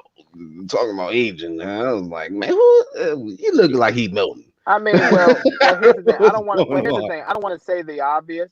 But there are certain individuals who age like fine wine, and then there are other groups of individuals who age like spoiled milk. Okay, so it's no need to sit up there and get into specifics, but you all should know. I'm about to say he look old. It is what it is. You watched the show long enough. Great analogy, and I appreciate you for saying that. The way you said it. Yeah. So it is what it is. It just is. It happens. Ain't it funny though? The only true African in that movie was Trevor Noah. Young. Oh my God, that is hilarious. Now that would probably be a good for me. Just seeing him actually in that movie, him, and I would say him and Tracy Morgan back and forth. I mean, him and Arsenio Hall back and forth was kind of funny too. Oh Tracy my God, that was hilarious because it was just like the both side people. All right, do it. No, I'm just gonna ask y'all. So I'm just gonna ask y'all. So, like, what's the bad, or what do you all think is the bad? I thought they tried too hard to show modern day culture. I thought it was a stretch at times, a reach. Okay. Like I said, it almost derived from the point. Okay. And honestly, the dude to play the son, they could have found somebody better as far as casting. I agree with that. That's pretty much my bad right there. If not ugly. Hold on. It did the part when he tried to rap to Tiana Taylor, the rap part. Oh my God. He did not have to spit a bar in that movie. That shit was ass. Ass. Yeah. But it was more so of go ahead, MT. No, I was just gonna say, no, go ahead. No, you do your point because I was gonna jump to the ugly. So you go ahead and do your point. Oh, all right. With the rapping part, I see how they did it. And it was more of how they was trying to do it was, okay, you're from this era, this music, so you can pretty much put your own spin on it. Like how they was putting the spin on modern music, and like the whole thing was bringing Queens to Zamunda. So, and when his mom was like, hey man, look, we know this song, like we listen to this all the time, like this is one of my favorite songs, just go ahead and kill it. Like I think that's what that scene was. It was still horrible, but I get what you're saying, but he could have wrote some better bars. That's all I'm saying. That shit. You talk about Queens and hip hop. You talk about the land of Nas, Mobb Deep, like people that actually got bars. Like that didn't represent Queens at all to me. That shit was ass. It was ass. Yeah, they should have let Tiana Taylor rap. And here's the thing: just for ugly, once again, we as Black people, unfortunately, have allowed a movie that was supposed to be for us to cause a divide. Okay. Instead of just respecting people's opinions of, hey, I like it or I don't like it, everybody got to sit up there and try to argue each other down and all that, call each other names. Oh, fuck you, nigga, this and that. I'm telling you right now, I've seen all type of stuff where people were going in on each other. And I'm like, what are we literally sitting up here arguing about? This is a movie that was made for us, by us, to appreciate it. And even if you didn't like it, it's okay to say, look, I didn't like it, and all right, cool, I respect that, but I did. But yet, we got people that want to make long posts. I don't know what you all expect, you this and that. People sitting up there clowning each other, everything like that. So, I see the term sellout. We allowed this movie to divide us. I heard people being called sellouts. I'm like, this make you fucking sellout because you don't like it? What? Exactly. Yeah, I kind of had that too on my end because like I said before, I heard so many bad reviews that it really had me like, oh, should I watch this? And then when I watched it, it was hilarious. To me, I mean, because Yeah, just that's the what I'm saying. way they did it now, but the going into the ugly, I can't agree with you with them bringing in the culture, but this is what I can say on the defense of the ugly is that I think the movie was going to go in a whole different way, but just because of the untimely death and illness of his father, they couldn't go with the original script and they had to trash it and then go somewhere else. So I think it was kind of impromptu. Like they just came up like, Yeah, okay, well, we can't really include you, so let's go ahead and make a spin and let's try to make it more relevant to the times and a different sequel than versus just going off our first play of the movie. gotcha. How But did y'all yeah, feel about Wesley Snipes playing his role in there? I loved it. I mean, Wesley. We all know what. I'm about to say at the end of the day, we all know what Wesley is battling against. You know what I mean? Salute to him for being able to get some money to pay off those taxes, those back taxes. Okay. So it is what it is with that. I think he got that bag when he played in the Unbreakables, but no, the what is it? The Expendables. Yeah. Yeah. Yeah. I think he got that bag to pay that off there. I was about to say Sylvester Stallone hooked him up with that. So right now, I think everything that he's making now and That should be movie is ass. That movie is ass. But we'll talk about that another day. It's because that movie is fucking like 10, Expendables. 20 I hate years they too made a late. sequel. That movie's 20 years too late. That's why. They did that shit like late 90s, early 2000s. That shit should have came out around the time as Rambo. Exactly. Yeah. Which Rambo? Like that shit the horrible. Rambo, Honestly, like the like Rambo 2 or 3. Like Mr. Jones said, we talking about 90s, late 90s, early 2000s. That the Expendables would have been fire, but it's just certain people that need to hang it up as far as acting. Arnold Schwarzenegger is one. Wesley Snipes is about time he hangs it up. Sylvester Stallone, I'm tired of your old ass. I'm glad that they killed you off in Creed because I definitely got tired of seeing you on that screen. He did all right. Creed else? was probably one of his best acting. Like as far as acting, Creed was probably his best acting though. The first one, he just killed it. Yeah, probably. But I'm just glad. I'm glad they killed probably. It's done. Okay, these old farts. Yeah, it's time that these old farts just leave things alone. Now, John Carl Van Dam was a horrible actor. He was. Yeah, he did. At least That's 10 what I minutes was of most his movie. disappointed in. Yeah, at least 10 minutes of every movie that he had went to him saying and all of that shit. So yeah, I'm good. Okay, I don't need any. I never needed any of that shit. All right, I'm good. Who else? Yeah, I'm good. Was Steven Seagal ever in it? As long as he's going. I don't know. He's another one. Nicolas Cage needs to hang it up. John Travolta needs to hang it up. Honestly, this is a whole nother segment. We'll talk about that another day.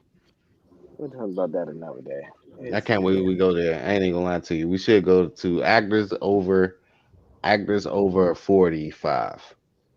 Should they hang it up or keep on going? This is still all right. No, 45 actually is not that bad of an age.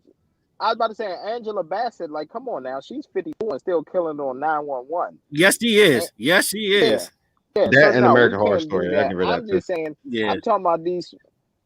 Yeah, exactly, and American. But these farts, these 70 plus, or I'm approaching 70, and I'm gonna gotta hang it up. Like, for real. To go topic a little bit, the new American Horror Story is gonna have Macaulay Culkin in there. Not Morgan Freeman though. You know what I'm saying? He's still out there. Goat. Oh yeah, he could just talk for the rest of his life. He could just talk. He don't even show his face. That's all he's gonna do. He can just talk. All he could do, honestly, all he I mean, Samuel Jackson in the 60s. He's good. Samuel Jackson in the 60s. Will Smith is around 45, if not older.